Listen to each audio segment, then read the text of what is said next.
죽은 아내를 생각하다 만난 여인. 옛날 어느 마을에 봉씨성을 가진 사람이 살고 있었습니다. 어느 날 볼일이 있어 다른 골로 갔다가 객점에 누워 잠을 청하였지요. 젊어서 아내를 잃은 고독감이 스며들면서 아내를 생각하며 깊은 애수에 잠겨 있었습니다. 그런데 그때 문득 어떤 여자의 그림자가 우연히 나타난 것이 보였지요. 그는 자신이 아내를 생각했기 때문에 헛개비가 보인 것이라고 생각했습니다. 그런데 그 여인은 움직이지도 않고 사라지지도 않았지요. 이상하게 생각하고 일어나 찬찬히 보니 그것은 헛개비가 아니라 진짜 사람이었던 것이었습니다. 더 가까이 다가가 보니 목에 밧줄이 감겨 있었지요. 깜짝 놀라 사람을 부르려 하는데 그 죽은 여인이 그만두라 했습니다. 그때서야 그 여인이 귀신이라는 것을 알았지요. 화난 대낮이었기 때문에 두려운 생각을 버리고 여인에게 물었습니다. 아가씨, 원한이 있으면 나에게 말해보시오. 내가 힘 닿는 데까지 도와드리겠소. 그 여인의 그림자가 말했습니다. 우연히 알게 된 지나가는 길손에게 어찌 원수를 갚는 것 같은 수고를 끼칠 수 있겠습니까? 그런데 한 가지 부탁이 있습니다. 저 세상에 간 제 몸이 목에 밧줄이 감긴 채로 있습니다. 밧줄을 끊어서 불에 태워주십시오. 그래 주시면 이 은혜를 잊지 않겠습니다. 봉씨가 승낙하자 그 그림자가 없어졌지요. 봉씨는 주인을 찾아서 사정을 물어보았습니다. 주인이 말하였지요. 이 집은 10년 전 마씨의 댁이었지요. 어느 날 밤 도적이 방에 들어갔다가 마씨에게 붙잡혀 관원에게 끌려갔습니다. 그 관원이라는 것이 도적에게서 300전의 돈을 얻어먹고는 도적질을 하러 들어간 것이 아니라 그 집 따님과 밀통을 했다고 꾸며서 아가씨를 붙잡아 신문하려 하였지요. 그 말을 듣고 그 아가씨가 목숨을 끊었습니다. 그 뒤에 마씨 부부도 모두 세상을 뜨고 집이 저에게로 넘어오게 되었지요. 여기에 드시는 손님들이 자주 귀신을 봤다고들 하는데 그것을 없애버릴 방법이 없습니다. 이 말을 들은 봉씨는 귀신에게서 들은 말을 했습니다. 주인은 방을 허물고 기둥을 바꾸고 하자면 비용이 많이 들 것을 생각하고 동의를 하지 않았지요. 그런데 봉씨가 그 비용을 많이 대주었기에 집을 새로 고치게 되었습니다. 봉씨는 그대로 그 방에 들었지요. 어느 날 밤 마씨 아가씨가 고맙다는 인사를 했습니다. 그 얼굴에는 기쁨이 피어있고 눈웃음이 가실 줄을 몰랐지요. 봉씨는 웃는 얼굴에 그 아가씨가 사랑스러워 함께 있자고 했습니다. 죽은 자를 만나는 것은 나리에게 좋지 않습니다. 언젠가 나리를 모실 날이 있을 것입니다. 지금은 때가 아닙니다. 봉씨가 언제면 되는가 물었지요. 아가씨는 대답을 하지 않고 웃기만 했습니다. 이런 미인과 마주 앉아 있으며 바라보기만 해야 한다니 정말 재미가 없구먼. 그 말을 들은 아가씨가 말하였지요. 제가 하는 놀이라면 장기밖에 없습니다. 그런데 밤이 깊어 판을 얻어오기도 어렵군요. 어디 실뜨기 놀이나 해볼까요? 봉씨는 놀아보자고 했습니다. 서로 무릎을 마주 대고 손가락을 세우고 여러 가지 모양을 만들었지요.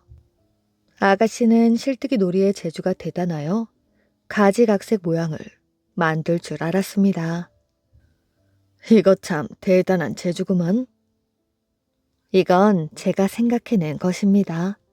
실이 2개만 있으면 실뜨기 재주를 얼마든지 여러 가지로 할 수 있지만 사람들은 생각을 하지 않지요. 밤이 깊어지자 봉씨는 아가씨를 재우려 했습니다. 그러자 아가씨가 말했습니다. 저 세상 사람들은 자지 않습니다. 나리, 제 생각은 마시고 주무십시오. 아가씨는 봉씨를 가볍게 마사지해 주었습니다. 잠에서 깨어 눈을 번쩍 떴을 때에는 점심때였지요.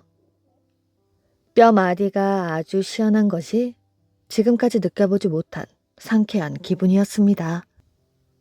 봉씨는 아가씨를 사방을 돌며 불렀지요. 그런데 아무런 대답이 없었습니다. 해가 진 뒤에 아가씨가 왔습니다. 어디에 가 있었소? 땅 밑에 있었지요. 그때 봉씨가 아가씨의 팔을 잡고 말했습니다. 당신이 되살아날 수만 있다면 나는 전 재산을 모두 팔아서라도 사겠소. 재산을 모두 팔 것까지야 있겠어요? 날이 기생으로 애경이란 부인이 이 근처에 이사를 왔습니다. 정말 미인이지요?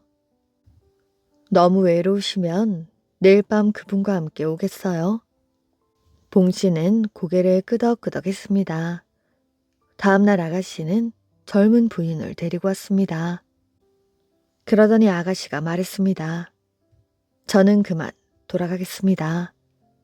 봉씨가 말리려 했지만 어느새 모습이 없어지고 말았지요. 아가씨가 가고 아가씨가 데려온 기생에게 가문을 물었지만 그 기생은 우물쭈물하며 말을 해주지 않았습니다. 그 뒤로 2 여인이 가끔 찾아왔기에 그 방에서는 웃음소리가 그치지를 않았지요. 그래서 온 마을에 화제거리가 되었습니다. 근처에 귀족 출신인 전씨가 살고 있었지요. 그는 후처로 고씨를 얻었는데 그만 후처가 1달을 살고 죽게 되었습니다. 그래서 몹시 슬퍼하고 있었는데 봉씨가 있는 객점에 귀신이 나타난다는 소문을 듣고 자기도 한번 저 세상 여인과 연분을 맺었으면 하고 봉씨를 찾아가게 되었습니다. 봉씨는 처음에는 그의 요구를 들어주지 않았으나 전씨가 너무나 간청을 했으므로 할 수 없이 술자리를 베풀고 그를 위해 기생 귀신을 부르기로 했습니다. 벽을 두드리니 기생이 나타났지요. 그런데 기생이 손님을 보더니 낯빛이 변하여 도망치려 했습니다. 봉씨가 앞을 막았지요. 기생을 보던 전씨가 발끈 성을 내더니 큰 그릇을 그 여인에게 뿌렸습니다. 그러자 기생은 자취를 감춰버렸지요. 깜짝 놀란 봉씨가 그 까닭을 몰라 전씨에게 물으려 하는데 캄캄한 방에서 한 노파가 불쑥 나오더니 큰 소리로 욕을 했습니다. 이런 탐욕스러운 놈 같으니라고. 우리 집에 돈 열리는 나무를 때리려 했느냐? 당장 배상금을 내놓거라. 그러면서 지팡이를 던진 것이 전씨의 머리에 맞았습니다. 전씨는 머리를 싸쥐고는 슬프게 말을 했습니다. 저 여인은 저의 아내였습니다. 젊어서 죽어 슬퍼했는데 뜻하지 않게 이런 곳에서 보게 되었군요. 노파는 무슨 상관이 있어 저를 때리는 것입니까? 네 놈은 악한 짓을 하던 건달 녀석이었지. 그러던 것이 돈을 써서 관리지를 한 자리 얻어 하더니 세상에 저밖에 없는 듯이 우쭐거리는구나. 소매 속에서 300점만 꺼내주면 네 놈은 그의 요구대로 해주었지. 그래서 산신령도 사람도 다 네 놈을 미워하고 있다.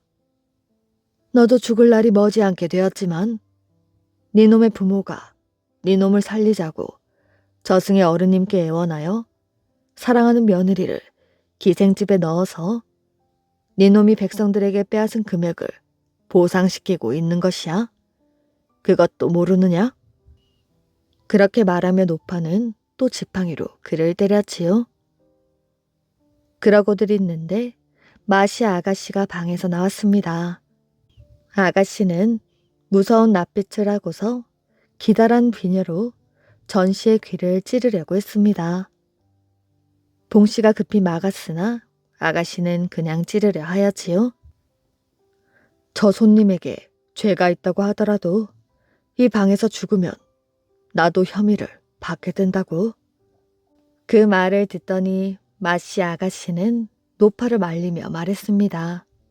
잠시 살려두도록 합시다. 전씨는 살금살금 기어 도망을 쳤습니다. 그런데 관사에 이르자 머리가 쪼개지듯 아파서 그날 밤으로 죽어버렸지요. 다음날 마시 아가씨가 와서 웃으며 말했습니다. 날이 정말 속이 시원합니다. 벼르던 원한을 풀었으니 말이에요. 무슨 원한이 있었나? 앞서서 말씀 올렸지만 전씨라는 저자가 뇌물을 받고 저를 모함하였던 것입니다.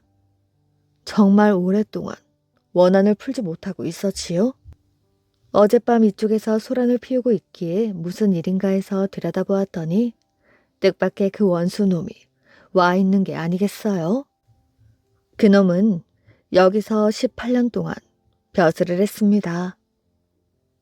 그놈의 모함으로 원한을 품고 제가 죽은 지가 16년이 됩니다. 어제 왔던 그 노파는 누구인가?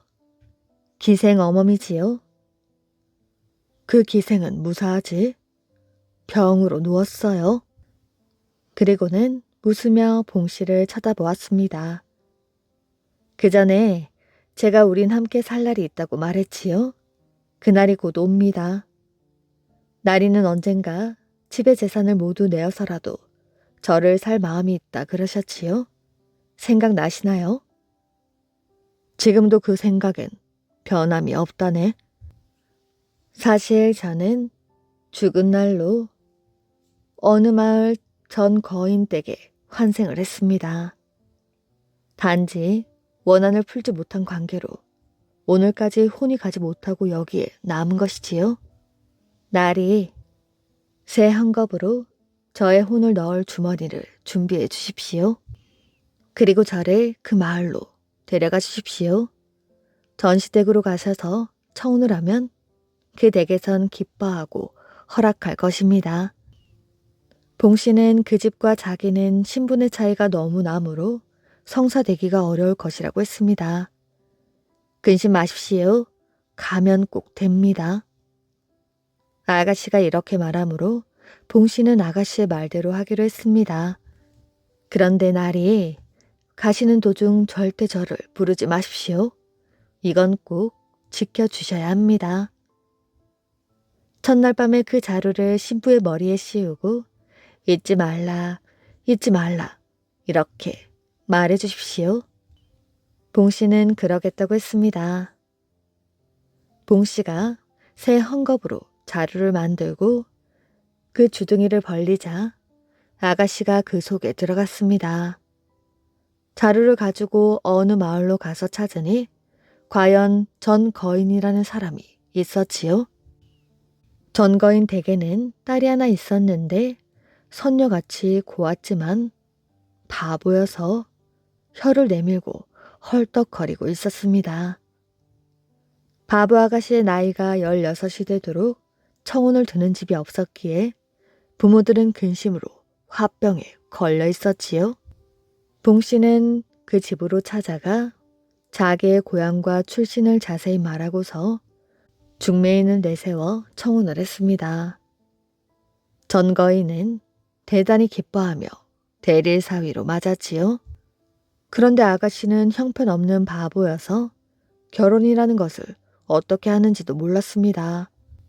시녀의 부축을 받아 신방으로 들어왔는데 시녀들이 돌아가자 봉씨를 보며 희죽희죽 웃는 것이었지요. 봉씨는 자루를 아가씨의 머리에 씌우고 잊지 말라, 잊지 말라 하고 말했습니다. 그러자 아가씨가 눈을 들어 한 곳을 뚫어지게 바라보는데 무엇을 깊이 생각하는 것 같았습니다. 온정이 말하였지요. 나를 모르겠어? 그리고는 자루를 들어서 보이자 아가씨가 퍼뜩 정신을 차리고 즐거운 듯 웃었습니다. 다음날 아침 봉씨가 장인에게 아침 인사를 드리러 가니 장인이 그를 위로하며 말하였지요. 바보 딸이어서 아무것도 모르는데 아내로 삼아주니 고맙네. 자네에게 만약 생각이 있다면 내 집에 똑똑한 여종들이 많으니 그 중에서 하나를 고르도록 하게. 봉씨가 아가씨는 결코 바보가 아니라고 주장하자 장인이 매우 이상하게 여겼지요. 이윽고 장인은 딸에게로 와서 그 행동 거지가 대단히 훌륭한 것을 보고는 크게 놀랐습니다. 아버지가 놀라는 것을 보고 아가씨가 생글생글 웃었지요. 장인이 딸에게 자세히 물었지만 딸은 우물쭈물하며 말하기 부끄러워하는 것이었습니다. 그래서 봉씨가 지금까지의 자초지종을 대강 말해드렸더니 장인이 아주 기뻐하였지요. 그는 이전보다도 딸을 더 귀하게 여겼고 사위도 아들과 함께 공부를 시키면서 후하게 대해주었습니다. 한 해 남짓 지나자 그 집 아들 대성은 매부인 봉씨를 점점 미워하며 깔보았지요. 그 때문에 처남 남매 간의 의가 맞지 않고 하인들도 봉씨의 허물을 들춰 비난을 했습니다. 장인도 그들의 말을 듣고 사위 대접을 해주지 않았습니다. 아내가 눈치를 채고 남편에게 말하였지요. 처가에 오래 있는 것은 좋지 않습니다. 사이가 벌어지기 전에 고향으로 돌아가는 것이 옳겠습니다. 봉씨도 그 말을 옳은 말으로 여겨 장인에게 의향을 말하였지요. 장인은 딸만 남겨두려 했습니다. 그런데 딸이 말을 듣지 않으니 아버지도 오빠도 성을 내고 타고 갈 말도 가마도 내주지 않았지요. 아내는 지참금을 꺼내어 말을 빌려갔습니다. 고향에 돌아온 뒤로 아버지가 친정 나들이를 오라고 그렇게 청하여도 딸은 가지 않았다고 합니다. 한 많은 왕후. 조선시대 문종은 여복이 없는 임금이었습니다. 세자빈이었던 김씨는 세자에게 잘 보이려고 이상한 행동을 서슴지 않았지요. 방수를 써서 세자빈의 채통을 떨어뜨렸던 것이었습니다. 이 일이 발각되어 김씨는 패빈당하게 되었지요. 두 번째로 맞은 빈은 순빈이었습니다. 순빈은 세자가 학문에만 몰두하고 자신을 소홀히 대하자 부리는 하녀들과 연애를 하다 발각되어 패출당하게 되었지요. 세 번째 빈은 왕후가 된 현덕왕후 권씨입니다. 권씨는 덕이 있어 세종이 어여삐 여겼지요. 문종도 권씨를 사랑했습니다. 그런데 권씨의 나이 24살 때에 단종을 낳고 이틀 만에 세상을 떠나게 되었지요. 안산의 장례를 지내고 소릉이라 불렀습니다. 하지만 단종 보기 사건으로 현덕 왕후의 어머니 최씨와 아우 권씨가 극형을 당하고 왕후마저 폐위당하게 되었습니다. 세조가 왕위를 찬탈한 뒤였지요. 의정부에서 세조에게 상소를 올렸습니다. 전하, 현덕왕후의 어머니와 아우가 반역을 괴하다가 처형이 되었습니다.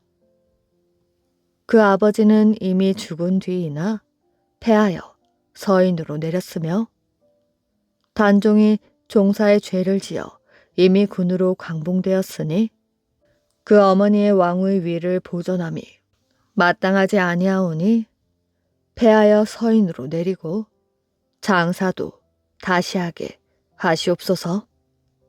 세조는 그대로 따랐지요. 현덕 왕후의 능은 안산의 바다가 보이는 언덕에 있었습니다.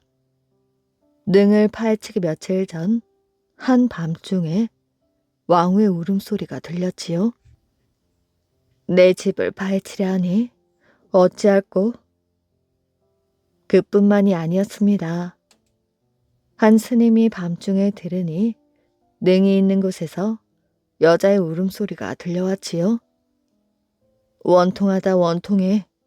내가 갈 곳이 어디 있느냐? 스님이 자세히 들어보니 울음소리가 바다에서 시작하여 능이 있는 곳으로 가서 그쳤습니다. 얼마 뒤 능이 파헤쳐지게 되었지요. 그런데 맑았던 하늘이 캄캄해지고 비바람이 몰려왔습니다. 인부들이 놀라 도망을 가버렸지요. 한편 울음소리를 들은 스님이 다음날 능 가까이 가보았습니다. 그런데 관이 바닷가에 떠 있는 것이 아니겠어요? 스님은 너무나 놀라 관을 언덕으로 옮기고 풀을 베어 관을 덮고 흙을 쌓아 놓았습니다. 그런 일이 있고 난 어느 날 밤이었지요. 세조가 잠을 자다가 꿈을 꾸었습니다. 현덕 왕후가 나타나 불같이 성을 내었지요. 네가 죄 없는 내 자식을 죽였으니 나도 네 자식을 죽이겠다. 세조가 깜짝 놀라 일어났습니다. 곧 동궁에서 세자 덕종이 죽었다는 기별이 왔습니다.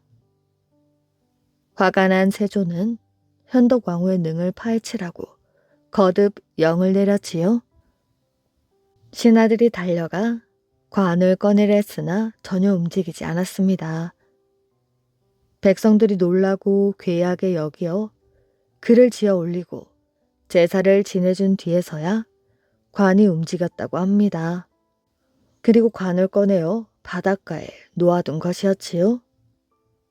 후에 스님이 울음소리를 듣고 바닷가에 관을 옮겨 흙을 덮어주었던 것이었습니다. 그 능은 후에 중종 때에 이르러 다시 복이 되었다고 합니다. 남봉꾼 사위와 결혼을 한 딸. 옛날 남원에 정씨성을 가진 사람이 살고 있었습니다. 정씨는 어려서부터 퉁소를 잘 불고 노래를 잘했으나 구속받기를 싫어하고 학문을 게을리하였지요. 그러다 나이가 들어 혼처를 구하다가 같은 고을 양반집 교수인 홍도라는 처녀와 정혼을 하게 되었습니다. 혼인 날짜를 받고 혼사 준비를 서두르고 있던 어느 날 교수의 아버지는 신랑집을 잘 아는 친구를 만나게 되었지요. 자네 딸이 정씨네와 정혼을 했다는데 사실인가? 그렇게 되었네. 잘 되었군. 집안도 좋고 살림도 넉넉하지. 신랑에 대해 궁금한 것이 많던 홍도의 아버지는 신랑 정생에 대해 무슨 이야기가 나오는지 기다렸으나 친구는 그 집안 이야기만 할 뿐 신랑에 대해서는 한마디도 없었습니다. 우리 사위가 될 아이의 인품은 어떠한가? 뭐 성품도 활달하고 잘 정했지 뭘. 좀 자세히 말해주게. 글 공부는 열심히 하는가? 솔직히 좀 말해주게. 다 된 일에 내가 할 말은 아니네만 글 공부보다는 노래 부르기를 좋아한다는군. 그 친구는 정생을 좋지 않은 투로 말했습니다. 친구의 이야기를 들은 홍도의 아버지는 가슴이 덜컥 내려앉았지요. 노래 부르기만 좋아한다면 남봉꾼의 기질이 충분히 있는 것이었습니다. 그런 자에게 시집가는 여인은 불행할 게 뻔하였지요. 친구와 헤어지고 집으로 돌아온 홍도의 아버지는 걱정스런 얼굴로 방으로 들어갔습니다. 뒤따라 들어온 아내가 물었지요. 뭐 기분 나쁜 일이라도 있으셨어요? 아무래도 혼사가 잘못된 것 같소. 좀 더 자세히 알아보는 건데. 왜? 무슨 얘기를 들으셨어요? 아내는 혼사가 잘못되었다는 말에 남편을 바라보았습니다. 내 오늘 그 집 내막을 잘 아는 친구를 만났더니 사위가 될 아이가 글 공부보다는 노래하며 놀러 다니기에만 바쁘다더군. 난 또 무슨 큰일이 났다고. 성품이 활달한 젊은이는 그럴 수도 있죠. 그런 걸 가지고 그럽니까? 아내는 대수롭지 않다는 듯 말했습니다. 그게 아니지. 장가도 가기 전에 벌써 그렇다면 앞으로 나이가 들어 혈기가 방자해지면 그 남봉기가 어떻겠소? 그런 아이에게 시집을 갔다간 안방만 지키고 있을 것이 뻔하오. 어쩌면 좋지요? 지금 와서 혼사를 물을 수도 없고요. 점잖은 체면에 지금 와서 못한다고 할 수도 없고. 두 부부는 밤늦도록 의논하여 파혼하는 쪽이 좋겠다고 의견을 모았습니다.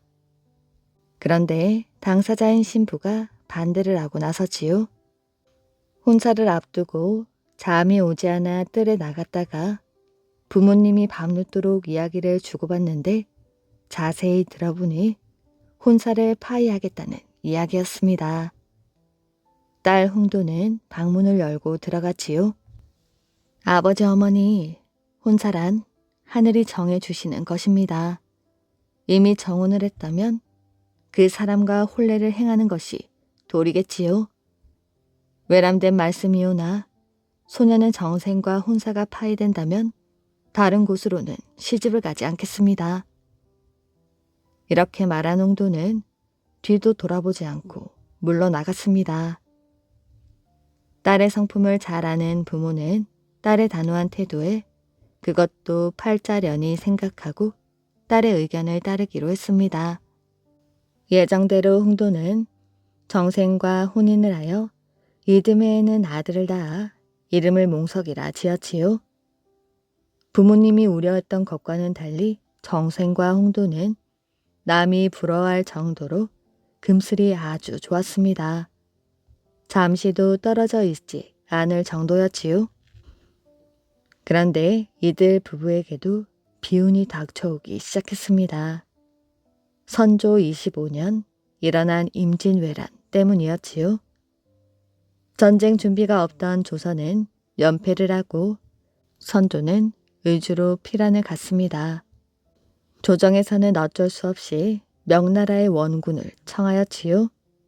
이때 명나라의 장수 양원이 남원을 지키고 있었는데 정생이 왜적을 막기 위하여 그의 휘하에 들어갔고 아내 홍도도 남장을 하고 남편을 따라 군중에 있었으나 다른 사람들은 그가 여인인 줄 알지 못하였습니다.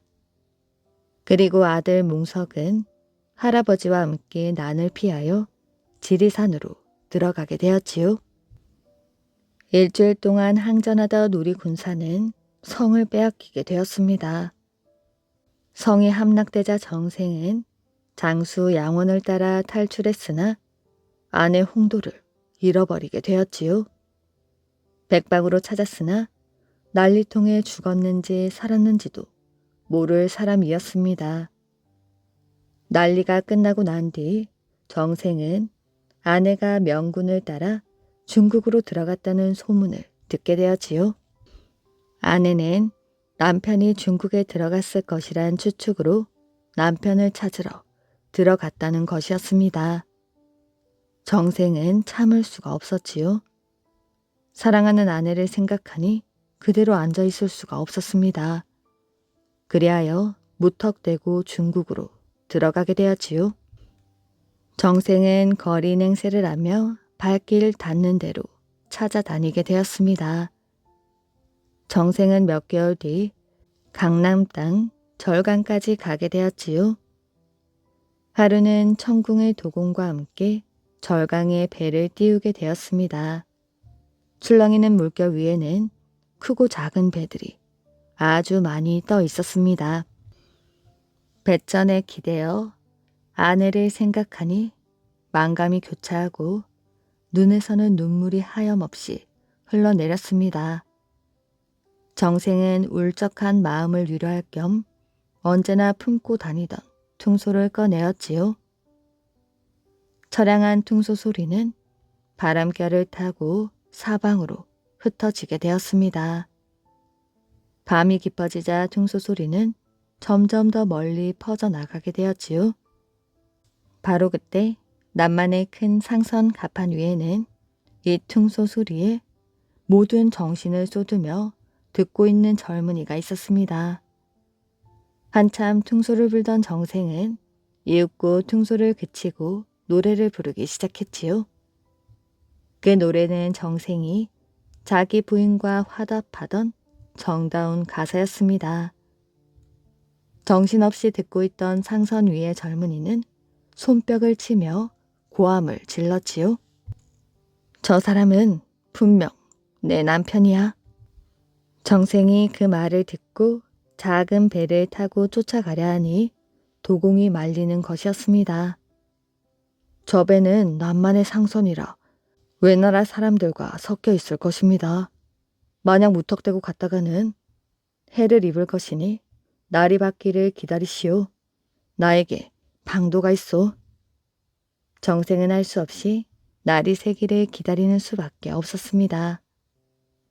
날이 밝자 도공은 하인 서너명에게 돈 수십냥을 나누어 주고 남만의 상선에 가서 정생의 아내를 찾아보게 하였더니 과연 아내였습니다.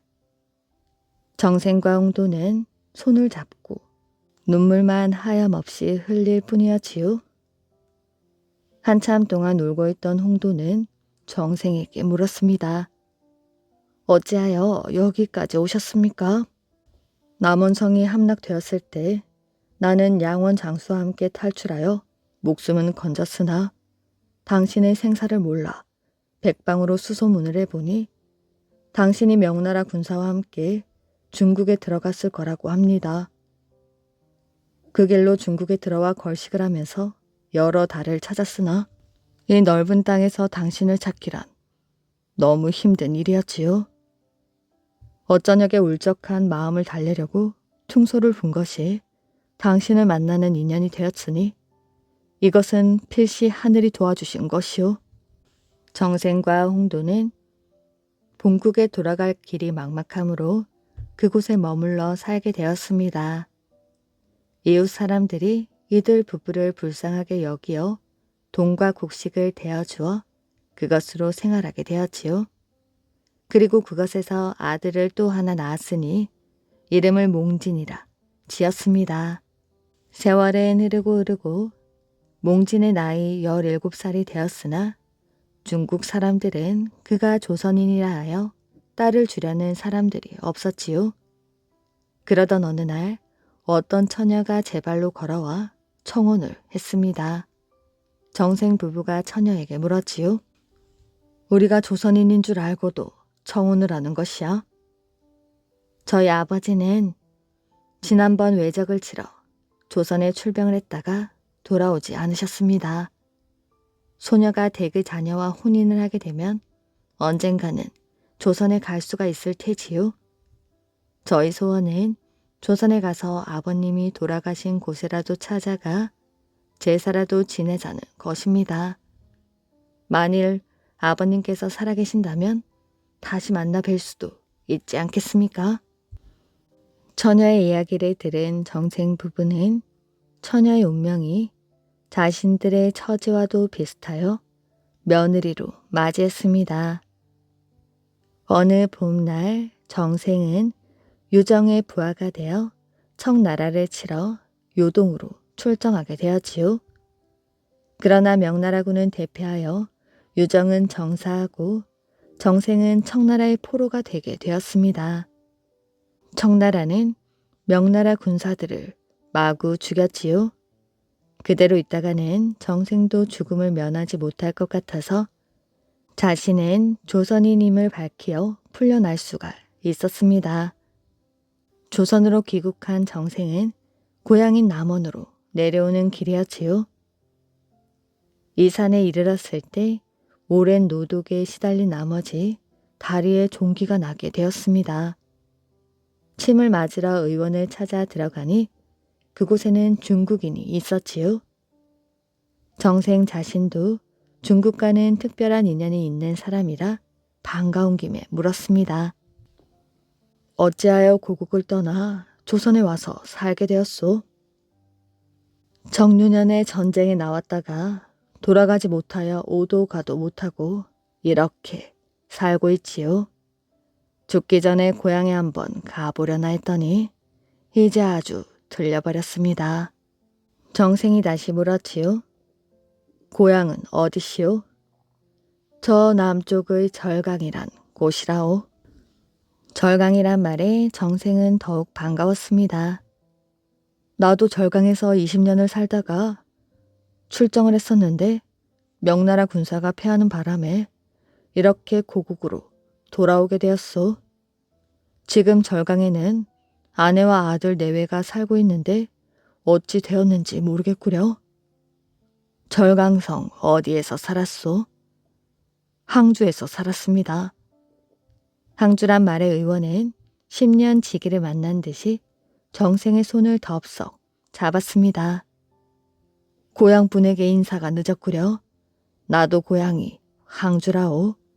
저는 진청지라고 합니다. 정생은 성이 진씨라는 말에 더욱 의아해하면서 그의 가족 관계를 물었지요. 고향에 가족이 많으십니까? 아니요. 아내와 남매뿐이었지요. 딸 자식이 돌진한 것을 보고 나왔으니 그 아이가 살아있다면 지금 22살쯤 되었을까요? 여식의 이름이 무엇입니까? 명이라고 지었습니다. 정생은 이런 옛날 이야기 같은 기이한 인연에 너무나 놀랐습니다. 이 사람이 바로 며느리가 그렇게도 찾던 자기의 사돈인 것이었습니다. 그제야 정생은 자기의 며느리가 바로 진씨의 딸임을 말하고 딸이 조선으로 아버지를 찾아오기 위하여 정혼한 사실까지 이야기를 했습니다. 두 사람은 부둥켜 안고 엉엉 울었지요. 정생은 의원 진씨를 데리고 남원으로 내려왔습니다. 남원의 고향집에는 늙으신 부모님은 이미 세상을 뜨셨고 아들 몽석은 장가를 가서 자식까지 낳고 살고 있었습니다. 정생은 우연히 작은 아들의 장인을 만났고 자식까지 다시 만나게 되니 외로움이 조금은 위안이 되었지요. 그런데 그렇게도 그리워하던 아내 홍도와 만났다가 다시 이별하고 지금은 생사조차 모르니 하루하루가 가슴이 아팠습니다.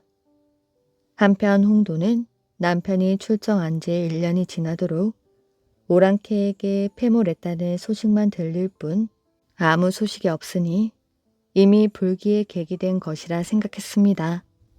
그리하여 남편도 없는 낯선 타국 땅에서 고생하느니 가다가 중도에서 죽더라도 고국으로 돌아갈 결심을 했습니다.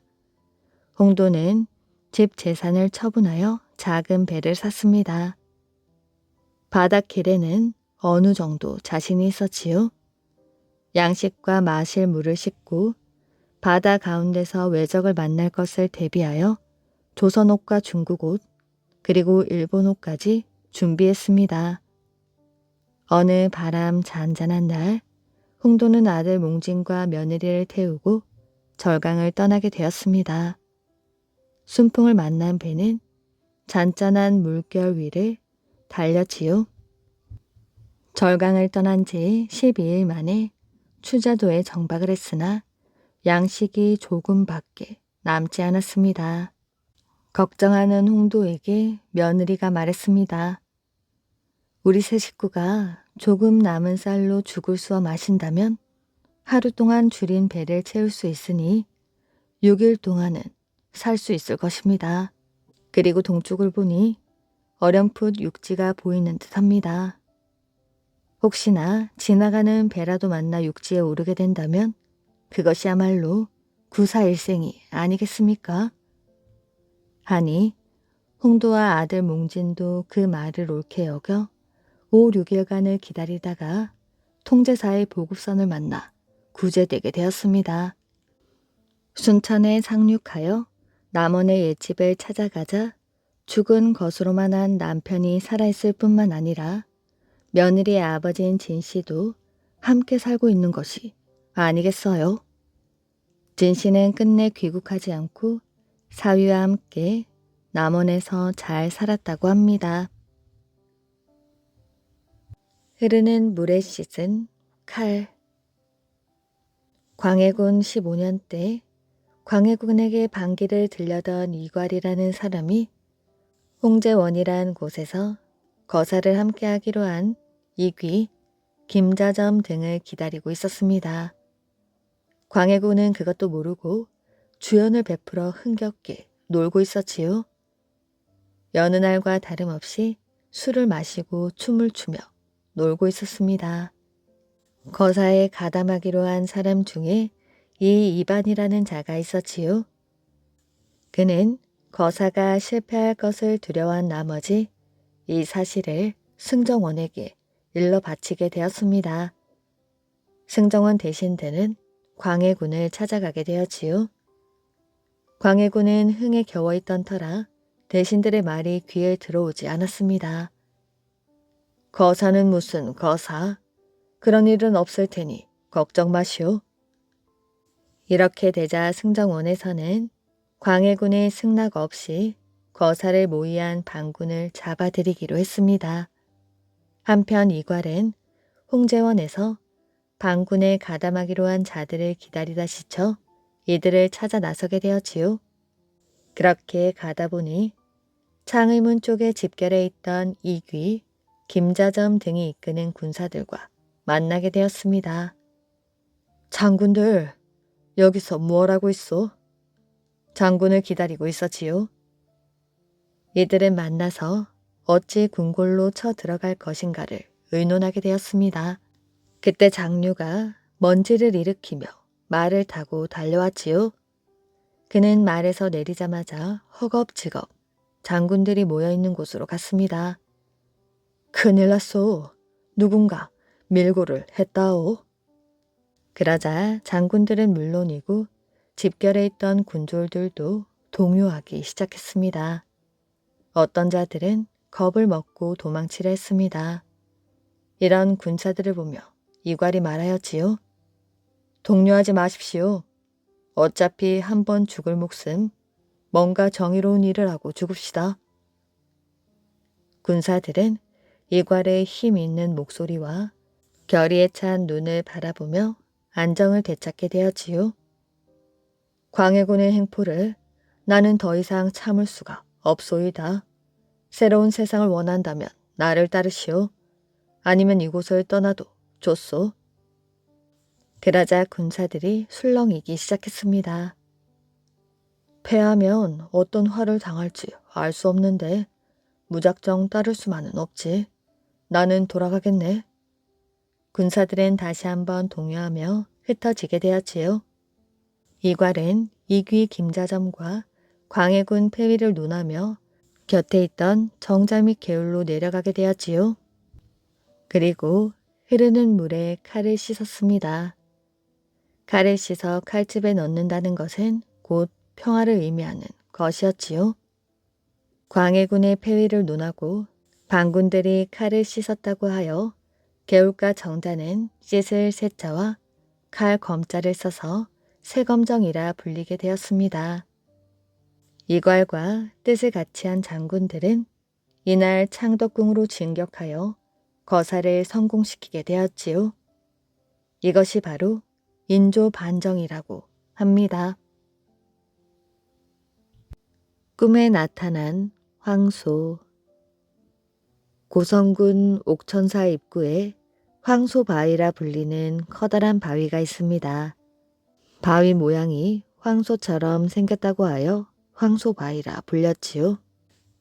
옛날 일본이 우리나라를 침략해 왔을 때 일입니다. 일본인들은 우리말 대신 일본말을 쓰게 하였지요. 이곳 고성에서도 일본인들이 들어와 그렇게 말했습니다. 그들은 길 한복판에 있다는 이유로 황소 바위를 깨트려 버리려고 하였지요. 그러자 마을 사람들이 모두 반대를 하고 나섰습니다. 저 황소 바위를 건드렸다가는 큰 화를 당하고 말 것이요. 마을 사람들은 일본인들에게 신령한 황소 바위를 없애면 하늘의 노여움을 살 것이니 그런 말은 입 밖에도 내지 말라고 했습니다. 그런데 일본 사람들은 그 말을 무시한 채 황소 바위를 없애기로 결정하였지요. 황소 바위의 철거 작업이 결정된 날, 그 일을 맡은 석공은 꿈을 꾸게 되었습니다. 석공의 꿈에 황소 한 마리가 나타나 송아지를 데리고 나왔지요. 그런데 그 황소는 온 몸에 시뻘건 피를 흘리며 몹시 괴로워하고 있었습니다.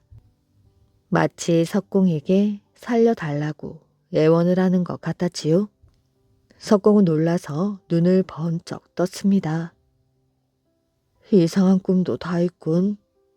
이건 분명 황소 바위를 깨트리지 말라는 신의 계시임이 틀림없어. 날이 밝자 석공은 마을 사람들에게 달려가 꿈 이야기를 했습니다. 꿈에 보이는 소는 조상을 뜻한다던데. 맞아요. 황소 바위를 없애지 못하게 하려고 조상님이 나타나 알려준 것이라고요. 우리 이러고 있을 게 아니라 일본인 공사 책임자를 찾아가 봅시다. 마을 사람들은 예산 일이 아니라고 생각했습니다. 마을 사람들은 석공과 함께 일본인 공사 책임자를 찾아가게 되었지요. 마을 사람들의 이야기를 들은 일본인 공사 책임자는 벌컥 화를 내었습니다. 우리 말을 제발 귀담아 들어주십시오. 안 그랬다가는 정말 큰일이 납니다. 이렇게 부탁합니다. 계속해서 우리 일본 제국이 하는 일에 방해를 놓으면 가만 안 둘 줄 알거라. 일본인 공사 책임자는 욕을 하며 화를 냈습니다. 마을 사람들은 물러설 수밖에 없었지요. 석공, 빨리 시작하지 않고 뭐라는 것이야? 일본인 공사 책임자가 석공에게 재촉했습니다. 석공은 하는 수 없이 황소 바위에 정을 대고 쪼기 시작하였지요. 그런데 꿈 때문인지 괜히 찜찜한 기분이 들었습니다. 그런데 정에 찍힌 황소 바위 등에서 갑자기 시뻘건 피가 콸콸 쏟아져 내리는 것이 아니겠어요? 저게 뭐야? 그 모습을 본 일본인과 석공은 걸음아 날 살려라 하며 달아나 버렸습니다. 마을 사람들도 놀라서 모두 도망치듯 그 자리에서 사라졌지요. 황소 바위에서는 일주일 동안이나 피가 흘러내렸습니다. 그거 보시오. 안 된다고 그렇게도 말렸건만. 하늘이 노하신 게지. 마을 사람들은 일본인을 원망했습니다. 우리 가만히 보고 있을 게 아니라 바위에 제사를 지내고 비는 것이 어떻겠어요? 그렇게라도 해봅시다. 마을 사람들은 덕망 있고 나이 든 어른을 뽑아 바위에 제사를 드렸습니다. 그렇게 한참 동안 잘못을 빌자 놀랍게도 바위에서 흘러내리던 피가 뚝 하고 그쳤지요. 그제야 마을 사람들은 안도의 숨을 내쉬게 되었다고 합니다. 신선 할머니 이야기. 옛날 강원도 정선에 살던 최 씨는 어느 날 광대국의 아름다운 절경을 보려고 계곡으로 들어서게 되었습니다. 그런데 오솔길 입구와 폭포 웅덩이에는 수백 마리의 뱀들이 우글우글 거리고 있었지요. 한참을 망설이던 최 씨는 그냥 돌아가기 서운하여 뱀 몇 마리를 잡아서 집으로 돌아오게 되었습니다. 몸이 약한 아내를 위하여 뱀탕을 끓일 생각이었지요. 그러나 최 씨가 잡아온 뱀을 가마솥에 집어넣으려 하는 순간 다리를 틀고 있던 뱀들은 썩은 나뭇가지로 변하였습니다. 최 씨는 산신령이 조화를 부렸다고 생각하였지요. 최 씨는 자신이 욕심을 부려 산신령의 화를 산 것은 아닌가 싶어 그 다음부터는 계곡 근처에는 발길조차 하지 않았습니다. 그렇다고 광대국에 대한 미련을 아주 버린 것은 아니었지요. 그는 같은 마을에 살고 있는 친구 조 씨를 찾아가게 되었습니다. 조 씨는 평소 신선 할머니와 가깝게 지내기로 유명하였지요. 동네에서 유일하게 조 씨만 광대국 근처까지 가보았던 것이었습니다. 최 씨는 아끼던 곡식을 가지고 조 씨를 찾아가 부탁하게 되었습니다. 광대국에 갈 때 나를 좀 데려가.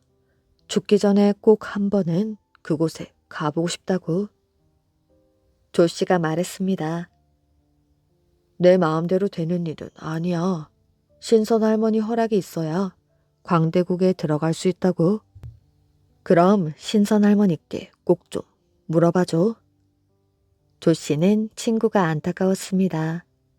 자신은 신선 할머니 덕분에 광대국의 비경을 보고 신비한 기운을 느껴볼 수 있었지요. 하지만 최 씨를 비롯한 마을 사람들은 그 근처에도 가보지 못했습니다.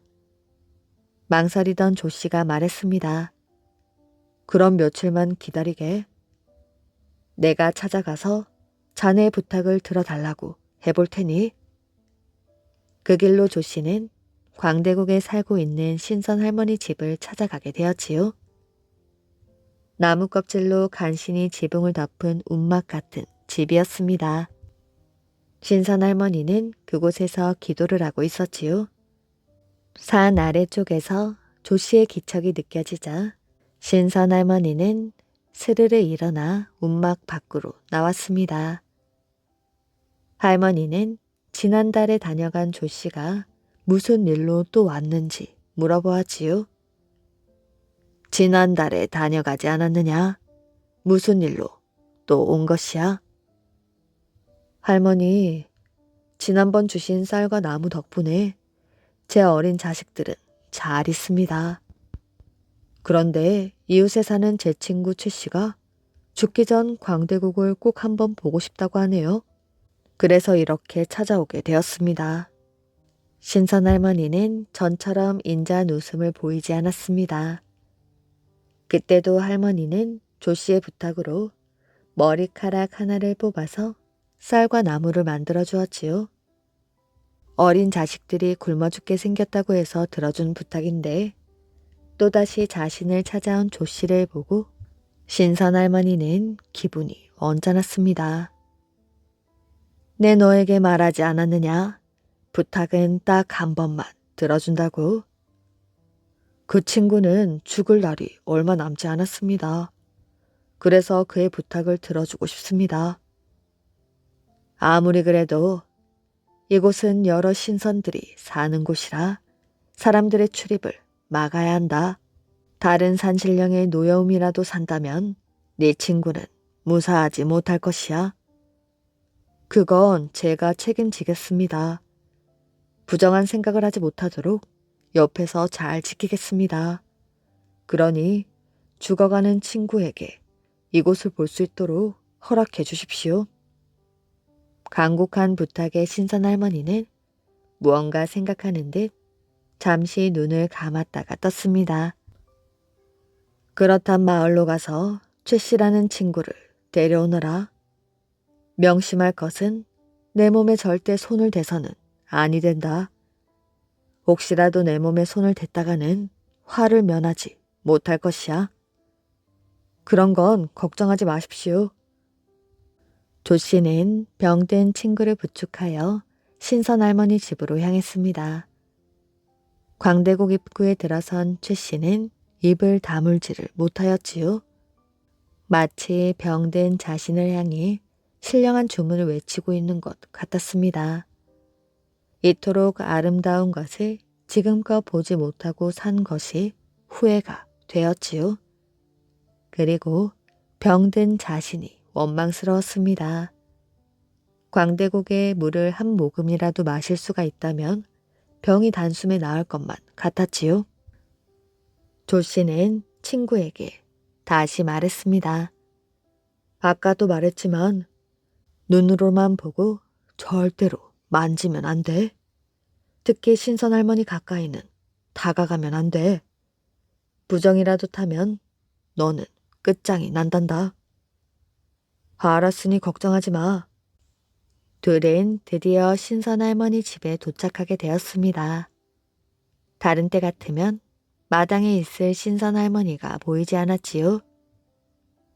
두 사람은 조심스레 신선 할머니가 머물고 있는 움막집 문을 들춰보았습니다. 신선 할머니는 깊이 잠이 들어 있었지요.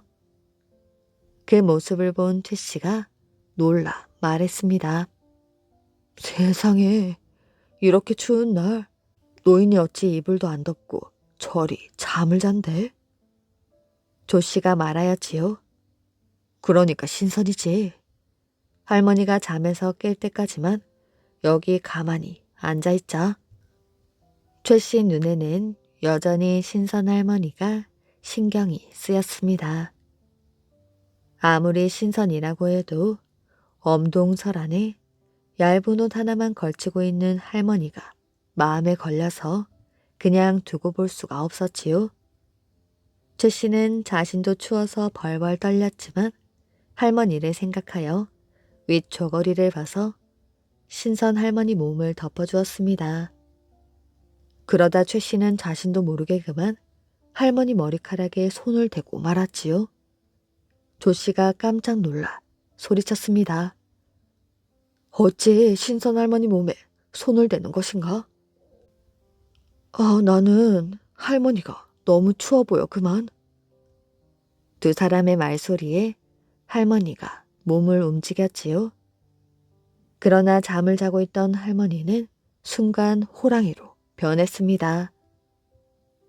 방 안엔 커다란 호랑이 한 마리와 최 씨 그리고 조 씨뿐이었지요. 두 사람은 너무 놀라서 정신이 쏙 빠져버렸습니다. 호랑이로 변한 신선 할머니는 큰 소리로 말하였지요. 그토록 내 몸에 손대지 말라고 했을 텐데 왜 약속을 지키지 못한 것이냐? 최 씨는 부들부들 떨며 울기만 했습니다. 대신 조 씨가 머리를 조아리며 말하였지요. 죽을 죄를 지었습니다. 마음 착한 제 친구는 얇은 옷을 입은 채 잠든 할머니가 가여웠던 모양입니다. 그런데 호랑이가 된 신선 할머니는 단호하였지요. 아무리 그래도 약속은 지켜야 하는 것이지. 약속을 어긴 너희들을 그냥 돌려보낼 수는 없단다. 호랑이는 자신의 눈썹 하나를 뽑더니 후 하고 불었습니다. 그러자 잠시 후 최 씨와 조 씨는 보이지 않았지요. 두 사람이 앉았던 자리에는 큰 바위 두 개가 놓여 있었습니다. 할머니가 둔갑한 호랑이도 어디로 사라졌는지 보이지 않았습니다. 할머니가 살던 움막도 온데간데 없고 방금 전 최 씨와 조 씨가 올라온 산길도 빽빽한 숲으로 변하였습니다. 그 후 마을 사람들은 광대국으로 가는 길을 찾지 못하였습니다. 아무리 길을 찾으려고 해도 찾을 수가 없었지요. 최 씨와 조 씨의 소식도 알 수가 없었습니다. 몇 달이 지나도록 돌아오지 않자 사람들은 두 사람의 장례식을 치러주었습니다. 시신은 없었지만 정성스레 묘까지 만들어 주었지요. 그런데 장례식이 끝난 그날 밤 두 사람의 묘 근처로 커다란 바위 두 개가 굴러 떨어졌지요. 마을 사람들은 그 바위가 두 사람의 영혼이라고 생각했습니다. 그리고 해마다 제사를 지내어 마을의 안녕을 빌었다고 합니다.